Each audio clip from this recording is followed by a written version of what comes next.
Today is March 24th, 2021. um, we are focused on page 162, and we'll just do 162 today. Okay. Okay. No do now. We won't worry about the do now.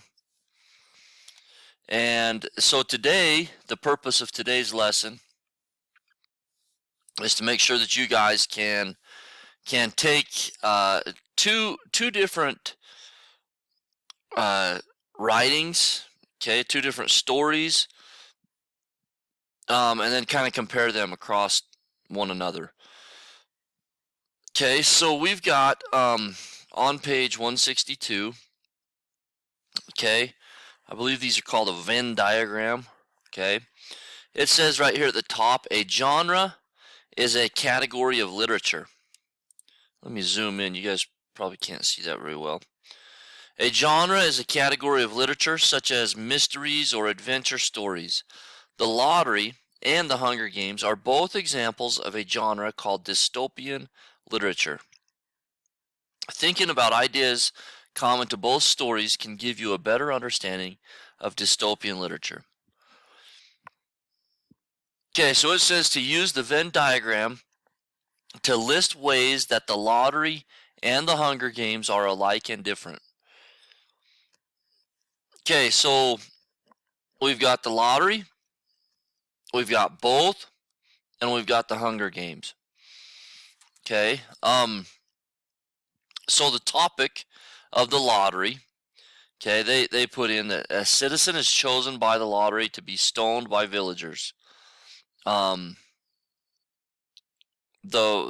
see, the villagers or the winner or the person who draws it is probably killed, is what it says. Okay. All right, over here they say the topic or the plot, the tributes, okay, are chosen by lottery for the Hunger Games, okay, and the winner, whoever is the winner, they live, okay. So the winner lives. They have to fight to the death. Whoever the winner is, they get to live a life of luxury after that. Okay, then in both, a lottery determines people's fates, right? Okay, so let's think about the lottery. Okay, so the lottery, setting and time. Well, the setting, they're at like a town square, right? Okay, time, it just seems to me like kind of like a Saturday afternoon. They do it once a year. Um, I can't, I assume it was probably future, or I don't know. To me, it was more like present when the author wrote it. She, as we remember, she was kind of basing some of those ideas based on what she was seeing within her own community. Okay, so maybe history. I'm not sure. We don't really have to put anything for that. We do know that the Hunger Games, though, is in a future. Okay, that one would be in the future. So the setting, they also kind of go to like a town square, but then like the setting could be, uh, then it switches settings because when she goes into the Hunger Games, um, it said that she could be in a forest.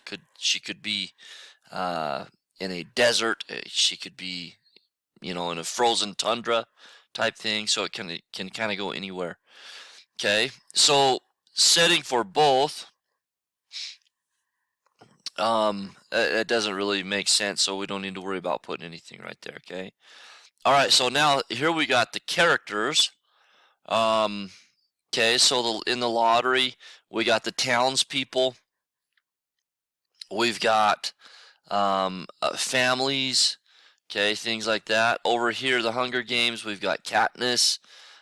We've got, um, we do know that like within the characters, the it's like the town leader or the governor is the one who um, The government is the one who kind of enforces the Hunger Games. He reads the history, right? He reads the history of their district. Um, Over here we've got the families. We've got the Hutchinson lady, Mr. Hutchinson. Okay, then here in both, basically we have families, right? Okay, I believe that there's kind of a family tradition there with both. So just make sure that you get both right there.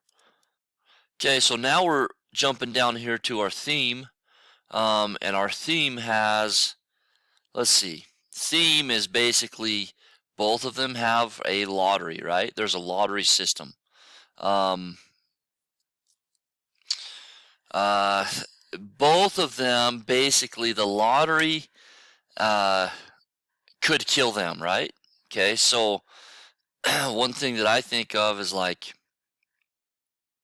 I don't know, if we're thinking of a deeper theme, I would think like just the value of life, right? That'd be one. Uh, when I think of another theme, I think of like uh, being willing to stand up for what you believe in. Okay. So over here, the lottery, the theme is, I would think like, well, what does it say here? So they give us the examples like rules of the lottery read annually, community upholds tradition. So theme is tradition, but going even deeper than that, like are the traditions that we carry on, are they are they good or are they bad? And do we have the will to stick up for what is right? Over here, this part of the theme, history is read annually, tradition enforced by the government. Once again, tradition and conformity. Okay. All right, so let's make sure that you get these filled out. Okay, if you want to pause it right here, kind of compare your answers, um, and then get that turned in, that'd be awesome. And we'll go from there. Okay, guys, thanks.